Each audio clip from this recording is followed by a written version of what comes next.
Buongiorno, sono Gianluca Bisol e mi trovo nell'isola di Mazzorbo, in una delle isole dell'arcipelago della Venezia nativa, e in particolare siamo nell'isola di San Maffio.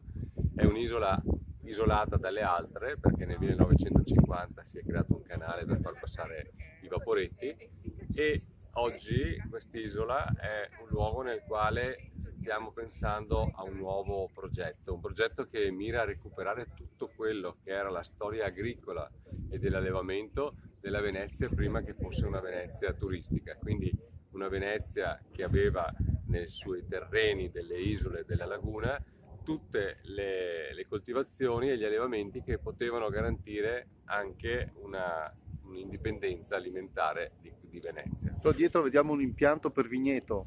Sì, questo è una preparazione che abbiamo realizzato per piantare un altro ettaro di vitigno locale, che è la Dorona, che abbiamo riscoperto nel 2001 grazie anche alla collaborazione con Veneto Agricoltura.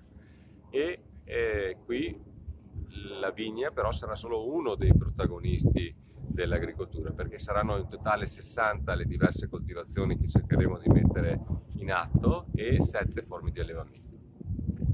Alberto Negro, direttore di Veneto Agricoltura, quindi Quindi Veneto Agricoltura anche in questa fase vuole essere a fianco dell'amico Gianluca Bisol su questo progetto sicuramente molto bello, molto interessante, che vuole riportare alla luce la vecchia memoria di come le isole di Venezia erano autarchiche nella loro gestione del verde e nella loro gestione del patrimonio alimentare primario.